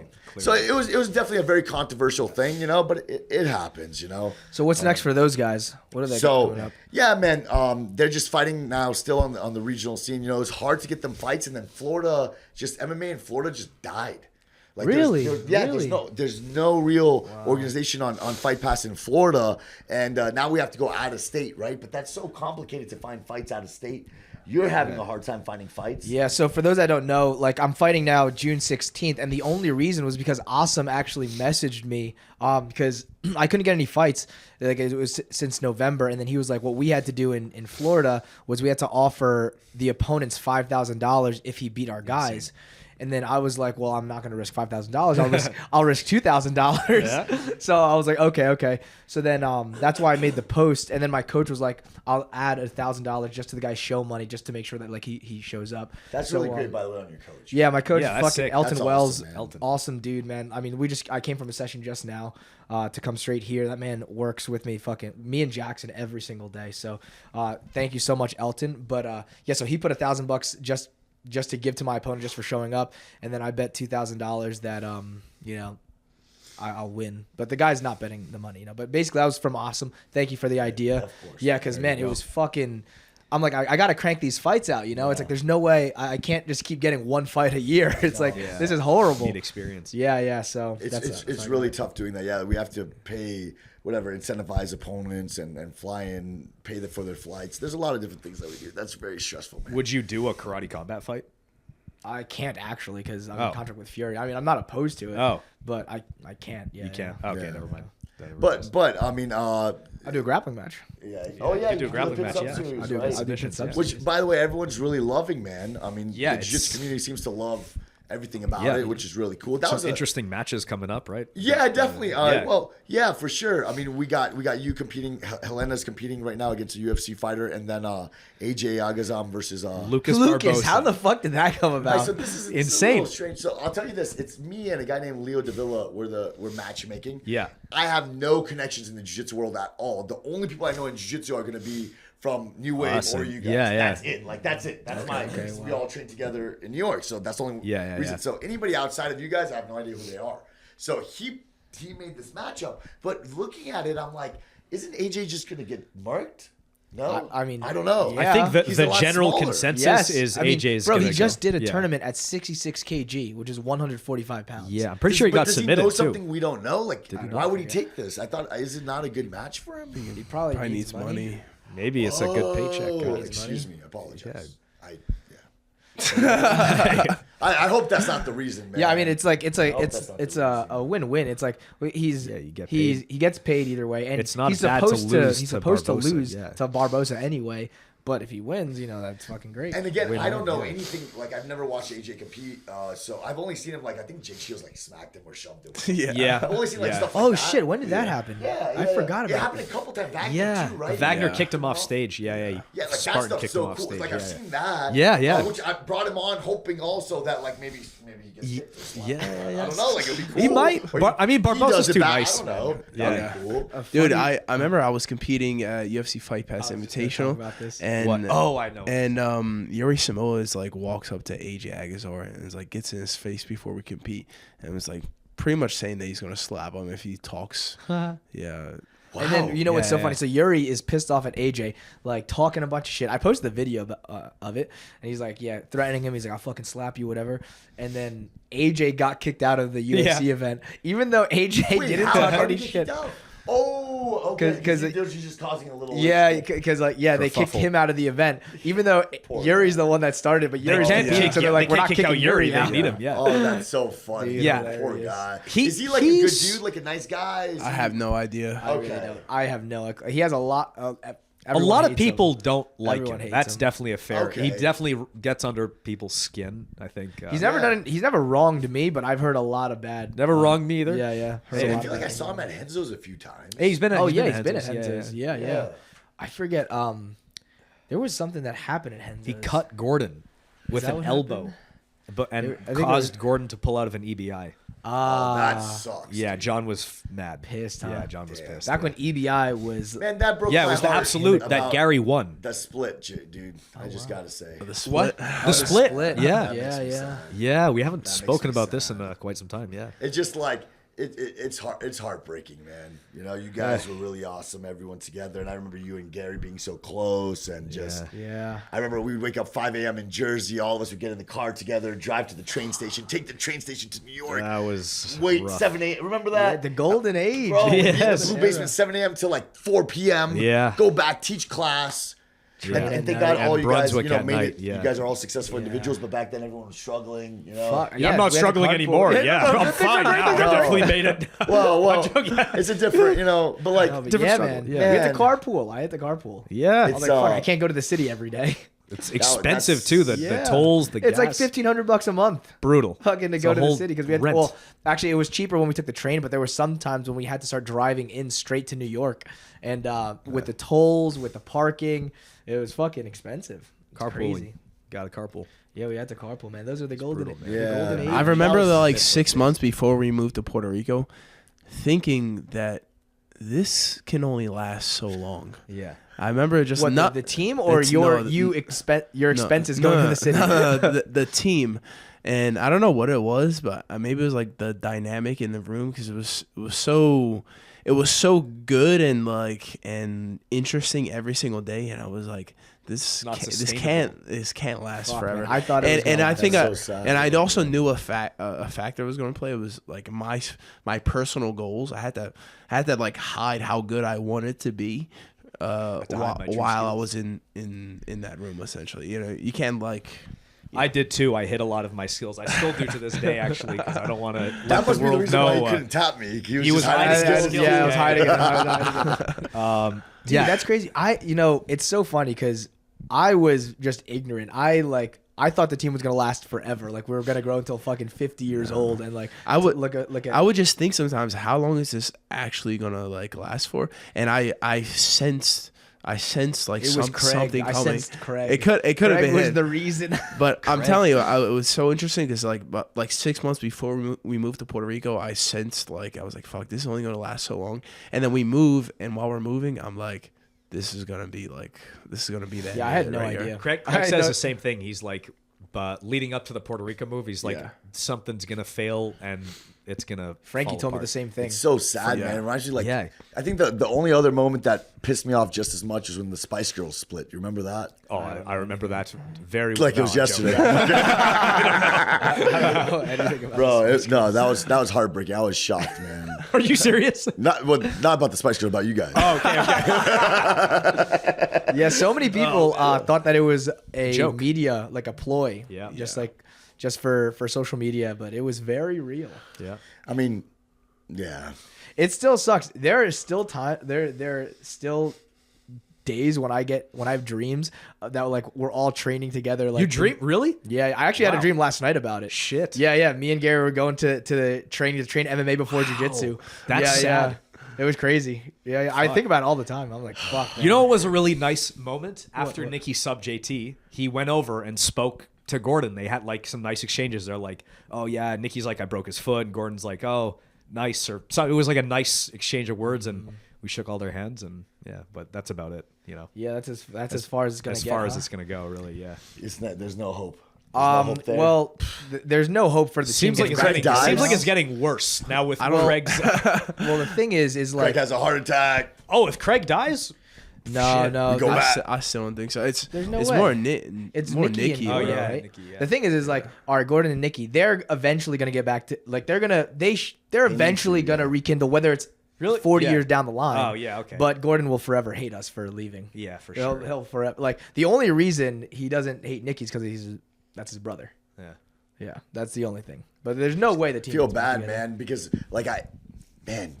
and John, he's just like I mean, I don't know what you guys are gonna say, how you guys feel today, but man, he's an unbelievable coach. Like, Dude, great coach. I've been around, coach. I mean, I've been around the world and trained with the best guys Seen all around the the world. coaches, yeah. John is just something special. I feel like to be honest, in martial arts history, I mean, he has to be one of the greatest figures out there for sure. Probably one of the greatest coaches of all time. Yeah. It is For jiu-jitsu, most jiu-jitsu. definitely, undeniably. Who else? I don't know when any it comes to martial arts, probably one of the best ever. I would think so, right?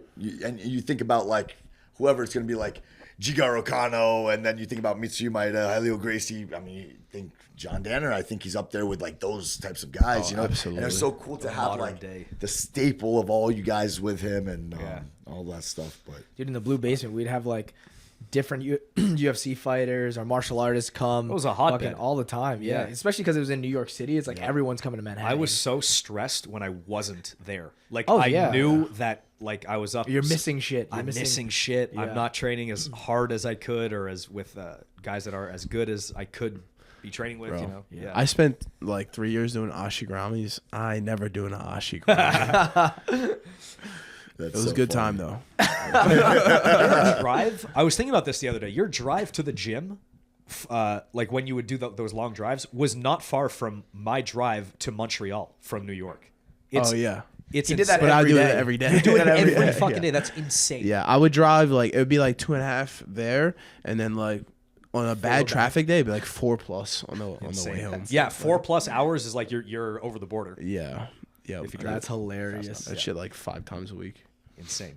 Wild. Did you ever talk to Gary still or no? No, we had a huge falling out actually when I and Gary specifically had like a yeah, we had. I mean, I'm not gonna like talk about it on the podcast, but there were just some disagreements that we had, like, because basically I decided to stay. I was more so friends with Nicky Ryan, Ethan, Nicky Rod. Like, those are like the guys that we would fuck around with all the time. Especially like Nicky lived with Ethan lived with Nicky. So in Jersey, we were together all the time. Yeah. Exactly. So when the team split, that fucking fucked me up a little bit. But it's like Gary had his fight with Ton Lee coming up, so that was like, all right, I'm definitely not. And Gary's the one that brought me up from white belt. So I was like, all right, I can't leave Gary. And then but I did decide to live with Nicky. And that already, kind of caused some tensions with Gordon, and Gary didn't like specifically say like, oh, you can't do that, but he's like, brother, that's gonna fuck around. Can be a little weird. Yeah. Exactly. I'm like, dude, I was just friends with him 2 weeks ago, and now I can't fucking be friends with him now. It's like, that was a weird period right there when you were living with Nicky, but like the teams split. Yeah. Super crazy. But like anyway, so I was still going training with Gary, and then the thing is, trials came around, and I was doing like, we didn't have any training partners to get ready for trials, and like Gary had his fight, so I would do 3 MMA rounds with Gary and then 3 jiu-jitsu rounds leading up to like what in my head was like the biggest tournament of my career, like trials, trying to win trials. Was that West Coast? Yeah. And then I forget, I think it was East Coast. Yeah. And it doesn't matter, one of the trials. And then so I was like, I don't know if this is really working out. And then Nicky was like, we have like an 8 a.m. session, like you can just do the 8 a.m. and then go train at the noon and do all rounds with Gary. So then I tried to propose it to Gary. I was like, listen, like I feel like I'm not getting ready. Can I train with the guys at B team in the morning, and then I'll come back to Roca and do all MMA with you, so you're getting great work for the biggest fight of your life. Yeah. And then he was like, absolutely not. Wow. And then I think actually it was, well, we might bleep this out. It was actually that told me, he was like, we should definitely bleep this out. Yeah. Okay. Well, he told me, he was like, I don't think they care about your progression in jiu-jitsu. So that, I forgot that happened. Yeah, that actually happened. So that was like kind of something. While this was happening, I was getting knee surgery in Montreal, and I was like, dude, we all got surgery at like the same time. Yeah. It was like you, me, and Nicky. Like right after another. Yeah. And then sorry. Anyway. So then that happened, and then I had a fight with Estevan, and I was cutting weight, and then I just was like pretty pissed off. I was already like high strung because of the whole split, and then I was also cutting weight, and then Estevan had done a session at B team, and then Gordon was always trying to pit me against like the guys, and I fucking lost it. I remember I was I was in a parking lot, and I had put this shit in park, and I was like, listen, you motherfucker, like whatever. I was like, stop fucking trying to pit me against it. And like I remember seeing this, I was like in the wheelchair, like being wheeled to the car, and I'm like, whoa, this is fucking crazy. Like scrolling up. And I was like, because then that in addition with like the trials, the weight cut, also saying, bleep it out, that these guys don't care about my progression. That's when I was like, all right, fuck it, I'm going to B team then, I guess. And then it was the day before my Estevan match. Yeah. Oh yeah. And then there were some, just because I had a gym in New Jersey when I lived in Austin, and then there was like All In, it was called, and it was an affiliate of Gary. So then there was like some disagreements about how the business would go that kind of left. I don't know if it's a miscommunication or I don't know, but anyways, my business partner is still with me and everything's good, and we have a B team New Jersey now. Jim's doing very well, so it all worked out. But that was kind of like the falling out that Gary and I had. It's tough because like me as a coach, from that perspective, I've had somebody that I guess the team had a split at one point too. And I didn't have any of my fighters request to like train with them, but I probably would have said no, in all honesty. I'd be like, bro, if you want to train there, just you go there. Like, I wouldn't want you here. Just because, like, it was just, there's too much, it was so emotional. There's such an emotional connection and such a feeling of betrayal that, like, I would rather you just go there than to play both sides. Yeah, just it would just, I would not feel good. Be weird. I wouldn't be able to treat you the same. Might use against you know, and it would be wrong to you because I would treat you. I guess that's kind of right. Like Gordon maybe was like a little upset that you were still, you know. Yeah, that I lived with his brother. Well, yeah. That was the thing. That's like, it was a huge ordeal that I had to like battle because I lived with his brother. But I can understand. We were just friends with like a few weeks back. Yeah. So that was like the whole thing. I was like sticky situation. But I mean, like Super I still, sticky. Yeah. It was very weird, very odd. I mean, like they would still like make fun of me for living with Nicky, but it was at the time it was in good fun. Like it was like, oh, you know, Damon's the enemy, and I'd be like, fuck you guys, I'm fucking here, aren't I? I'm fucking training every day. But I think like just like it started to add up. And this is just a natural thing that happens in all teams, man.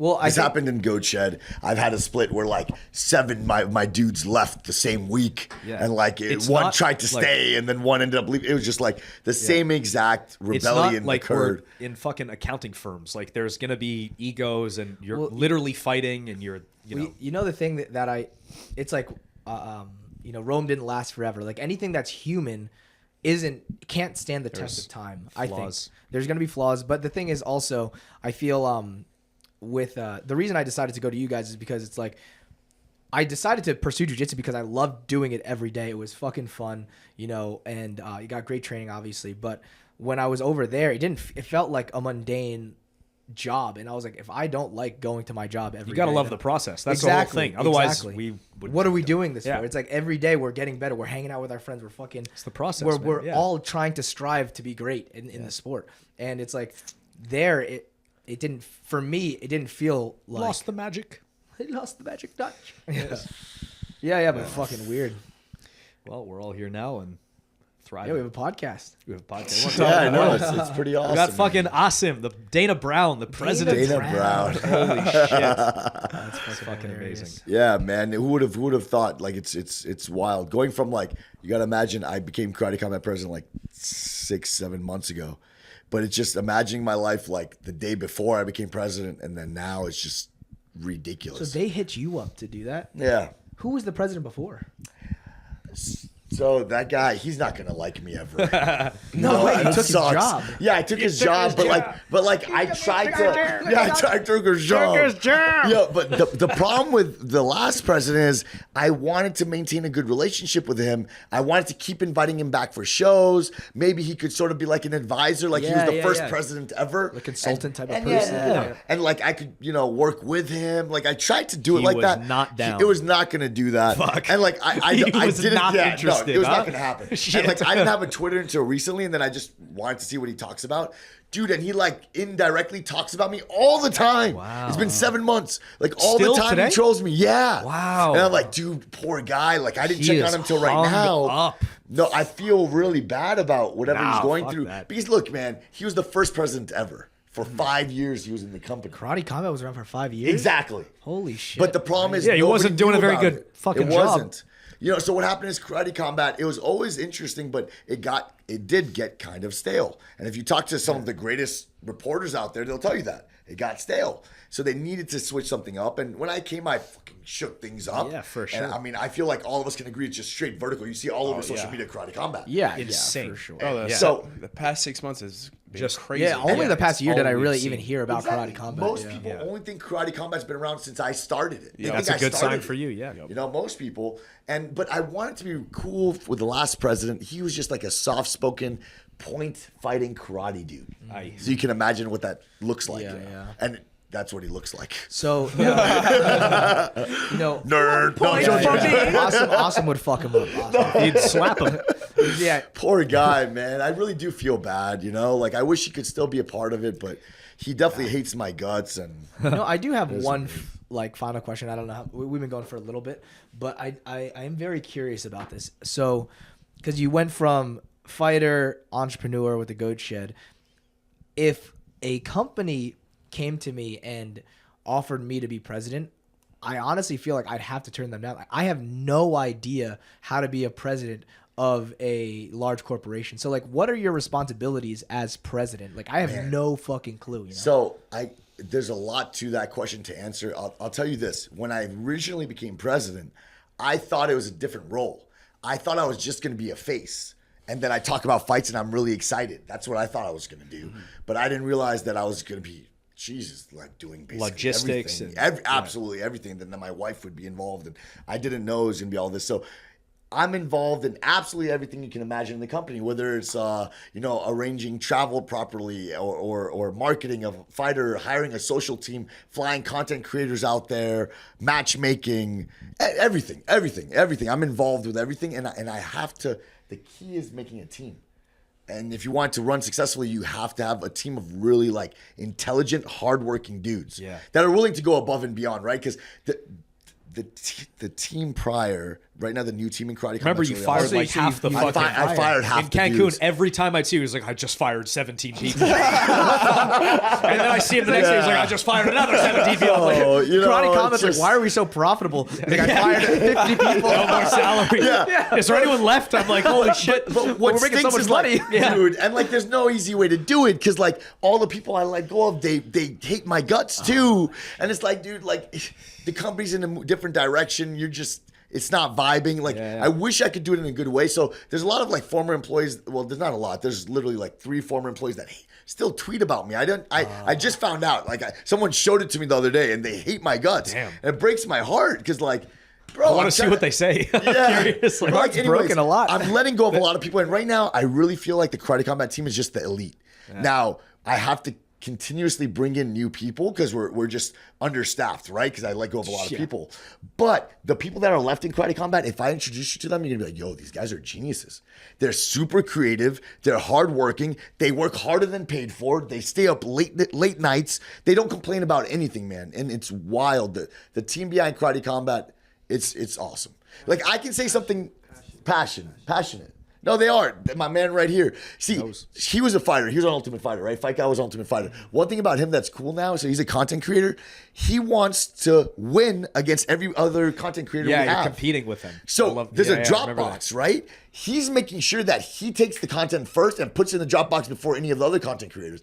So it creates this like competitive environment. It's competitive. It's like, dude, it's awesome. Yeah. And that's the passion. The best will surface to the top, and it'll end up with the best product. If you're competing, And I think that's why we are really great at marketing. It's absolute chaos right now because we're doing a lot of crazy things, but everyone's so good at marketing the events, and it's definitely entertaining, you know?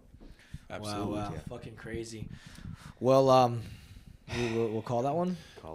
Yeah, that's good. I just want to say that the pit is such a great idea as a grappler. Like, you taking all the risk of falling off stage, all the risk of having a ref to intervene, and it's just like let the result be what it's gonna be. You know, and it's absolutely amazing. And it doesn't affect view. That's the biggest thing. It's like you get a cage, all right, you know, it's great, but you still have to look through the cage. Also, you can prop yourself up on the cage, and it slows it down. And you can stall with the fence wrestling. You know, you get in a split squat, you stall for a little bit. There's no stalling on the pit. You fall over. Now, what's really weird, I know we're trying to end this thing, but now you just said I mean, honestly, we don't. I just care. Right. What's interesting about the pit is it's different in the fight and in grappling because when you're fighting and the guy falls on the pit, he's helpless. You can ground and pound him helplessly. Yeah. But when you're grappling, what's weird is the guy that falls on the pit, you slip into the legs really easy. Interesting. That makes sense. Wow. So it's not like you're totally helpless. Like, you fall in the pit, you just slip into the legs and you start attacking right away. Yeah. So it's like it's still dangerous. It's crazy, man. It's really interesting. Wow. It's really cool. it feels fucking cool to be in a pit. It does, it's right? so sick. I've never grappled in a pit. Now, whose idea was that? Who came up with the pit? So the pit, the founders are still involved with Karate Combat. They're absolute geniuses. Now, what you'll love about the founders of Karate Combat, I want you to imagine the Wolf on Wall Street. It's just 3 of those dudes. Like, they're psychopaths. Yeah, they're all from Wall Street. They were all in finance. They're all in the same hedge fund. They all actually went to college together. Like, and now they have this organization. And 3 Jordan Belforts. They had never done martial arts in their life. They just thought, this would be really awesome to have UFC for karate is how it was phrased originally. Yeah. And then they just they ran with it. So they're the founders of Karate Combat? They're the founders of Karate Combat. They're the ones that put me in charge, right? Yeah. Wow. How old are they? They're, I would say, like early 40s, mid 40s. Wow. Something like that. Oh man, if I'm wrong, I'm gonna feel like such an asshole. I feel like they're early mid 30s, 40s. mid 30s. Let's say Yeah, sure. Yeah. Who knows? You know what's crazy about it though? So this is actually Jesus, I keep extending this podcast. Don't worry. No, dude, it doesn't matter. You guys can cut me off. And no, kick we me have out nowhere here. to be. Go for it. Okay, I love talking shit. So, Go anyways, for it. Here's what's really weird, man. I was never into this crypto stuff before, prior to Karate Combat, because I don't know, I just didn't understand it. I didn't care to understand it, right? What happened is when they hired me, so this is the first ever crypto-run sports league. Yeah. It's completely tokenized. No one owns Karate Combat anymore. It's owned by the token holders. So the main owners just own more tokens than everybody else. Really? So anybody can become an owner of Karate Combat and own this token, right? Yeah. Now here's what's crazy. When I first heard that, I'm like, okay, that's kind of cool. You can vote on rule changes, rule modifications. You can vote on who's fighting who. You can vote on who gets a fight of the night bonus. So I'll say these 3 fighters are eligible for fight of the night bonus. Who wants it? And then you can vote for it and you can put your tokens into it. So there's a lot of things. Plus for the fighters, every time you fight, when the token holders bet on you, you earn 10% of that. Okay? Sick. So you end up owning a stake in the league. Now listen to what happens. If the league is growing and you're growing with the league, your token worth increases, so your pay increases. So it's just good for all athletes, right? Yeah. Okay, that being said, I didn't understand any of that when I got hired. We go to freaking the Middle East and we're trying to make these deals in the Middle East. And we're going to Dubai and Abu Dhabi and all these different places.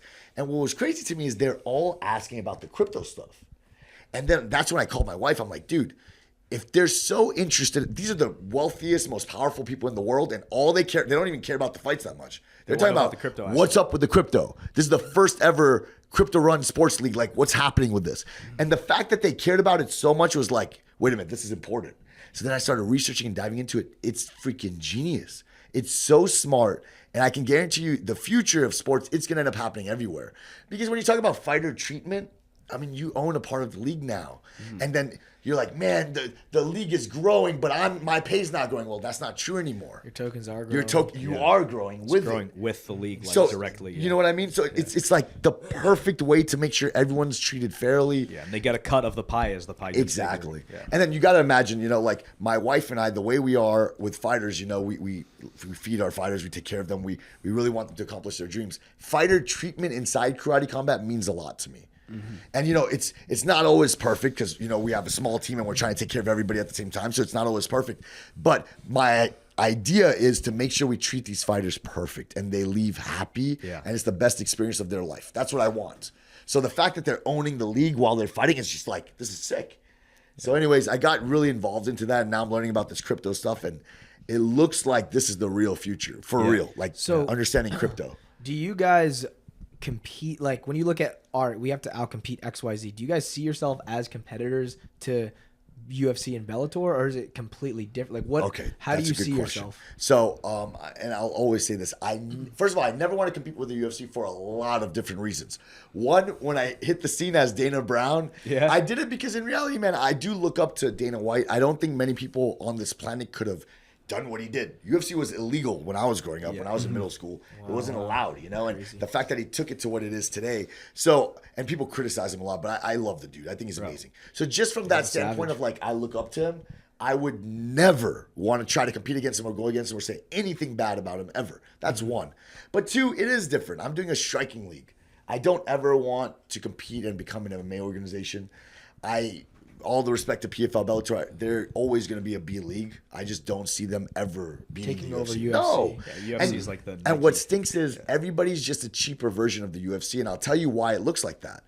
They just copy it. They're like, oh, they have an octagon cage. Let's make a circle cage. Yeah. Oh, they're in a stadium. Let's do a stadium. Like, it just looks exactly the goddamn same. You're How are you going going to your win own that? direction. You're not going to win that. You're going to look like a cheap B league. Now, with Karate Combat, You're your own thing. throughout the cage, we put a pit. The stadium gets blocked out by a virtual background. So when you watch online, we're fighting on the moon. We're fighting all these Holy crazy shit, locations. crazy. Yeah, That's watch crazy. our Dubai card. The Dubai virtual background, we blocked out the stadium. What it was, Dubai in 2028. We got their structural plans, what they plan to do with Dubai, and we made a futuristic looking Dubai. I forgot what year it was. It was a futuristic looking Dubai virtual background. Yeah. So that way it entices people to come visit Dubai. That was the idea. Wow. But this just changed. We're not competing with anyone. We're our own. Doing your own thing. Dude, you just reminded me. We're doing our own thing, right? And organizations being released, I found out they're doing a pit, virtual background, crypto, token involved, everything. I really love the dude. It's Mike Perry. He's releasing a wow. Yeah. The bare knuckle? Yeah, so he's doing like the old president posted a picture with Mike Perry and a group of people, and they're doing a pit in a virtual background with crypto involved, with Mike Perry being one of the faces. He found his calling in bare knuckle. Holy dude, shit. That's crazy. That's cool. He went and became the GOAT in bare knuckle. Oh, he's the best, man. He's a good person too. Yeah. He is. He's a psychopath in a good way. At all. You know, I love psychopaths. I think all of us are psychopaths. Yeah, in our own way. So he's a good dude. Yeah. He's a good dude for sure. What a savage. Yeah. I can't believe he goes from being like just like kind of an average like fighter in the UFC to the fucking king of bare knuckle. He's like unstoppable. You take those gloves off, it's fucking over. It's so sick. It's just so different. Because you strip away everything and you just make it a savage street fight. Like just nasty. What's your thoughts on? Because the thing is like. It's still boxing, so it's not true fighting. What about bare knuckle MMA? Because you had a couple guys do that before. Bare knuckle MMA. I had a couple guys. You're right. Ryan did that. Okay, yeah, it was great with What are your thoughts on that? Bro, but that's the way it's supposed to be. It is. That's the original. Yeah, that's real fighting. You know what's crazy? That's when jiu-jitsu becomes more powerful. Dude, I hate grappling with the gloves. That's true. Man. Gloves, like I fucking hate it. Things don't work as well, man. No. And you watch the beginning of UFCs, after they start punching a while, all of a sudden their hands start hurting, they start opening, they become palm strikes. The grappling was so much more important when it was bare knuckle. Yeah. You know what I mean? So I love the bare knuckle MMA. It's the real deal, you know? It's very cool. You ever think that'll take over MMA or no? Probably not. I think it's its own sect, you know? It could be like it's its own place. I think also when you take away all the padding, you see less heavy punches. Brother, do you see fucking Mike Perry, man? He is an exception. That's why he's so sick. So I'll tell you this. Yeah. For an organization to be successful, in my opinion, it needs to really be different. Okay, so now check this out. UFC, they were the first ones with the cage, right? MMA, all that stuff. So they stood out. They're the first, and forever they will be king, in my opinion. PFL, Bellator, they're all going to copy, but UFC's king. That's you see a cage, it's UFC. To the average viewer, they can't tell if it's a circle or octagon. It's UFC. They see a cage, it's UFC. Okay, fine. Boxing, MMA is UFC. You see a boxing ring. Now, you guys probably don't know which organization it is. I don't know. You just know it's boxing. It's boxing. You don't know which organization. It blends in. It's all looks the goddamn same. But like MMA is UFC. Like a cage is. People will ask me, like, "Oh, you do UFC?" Exactly. Now, bare knuckle boxing looks different too. It's a circular ring, so you know it's bare knuckle boxing. You can tell they're doing their own thing. Yeah. Now, with the bare knuckle MMA, it's again in the cage, so I don't know if it looks unique, different. Yeah, maybe it needs to change. So it stands out a little more because it's really cool concept. It's amazing. I love it. But I don't know if it looks different enough to stand out. But I hope it does because I'm rooting for Game Bread. I love Game Bread, the bare knuckle. Yeah. It's really, really awesome. Maybe they just do it on like a basketball court size matted area. Yeah. Joe Rogan said that they should just have it like an open field. Like just open field. I wonder. I think the pit's the future. We should just ask them. Hey, what is the pit? Dude, honestly, the pit is a really good. It's an answer. It's different, man. It's different, and the biggest thing for grappling, at least, is that there's no out of bounds now. It's like they're not gonna go out of bounds. That's the biggest thing for ADCC. That fly out of the. It's like cool, but also very dangerous, man. Like you can fucking hit your head on the concrete. And resets fuck everything up a lot of the time. Really it also gives a guy a break if he's tired. Exactly, exactly. But it's like there's no resets in a fucking pit or a bowl, whatever. Bowl. Yeah. All right. I'm dying here. Yeah. Okay. All right, guys. Thanks for watching the Simple Man podcast. If you guys watched to the end, awesome. Give them an emoji to put in the comments. An emoji? An emoji. Oh, you know that Arab dude, the brown Arab dude with the beard and turban? Okay. Yeah, that's the emoji. Okay, sick. Okay. So if you guys watch to the end, leave that brown... One shade. Don't say what you want to say. No. One shade of black. Emoji. No, you gotta bleep that out. No, you're good. So then, leave that in the comments, guys. Thanks for watching it to the end. Yeah. Make sure you guys buy Anaconda Fightwear, massive supplements. Guys, thanks for buying the Anaconda Fightwear. Our code is doing very well. Everyone that bought their stuff, honestly, left a great review. So thanks for buying it. Massive supplements, smashing greens, smashing reds. Make sure that you guys get that. Make sure you get your Carne Jerky. It keeps the podcast going. Buy our merch as well.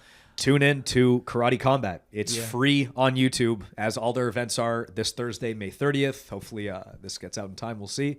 It's going to be sick. I'm going to be competing, and there's going to be some great fights. And Yo, and I need the jiu-jitsu community to really get behind us. You know, some of the traditional karate guys that are really annoying trolls help me out over here. You know, we want to make karate real, just like jiu-jitsu is. Fans. Sick, guys. I'm Damien. Ethan. Yep, Nicky Rod. Awesome. And you've been Simplified. See ya.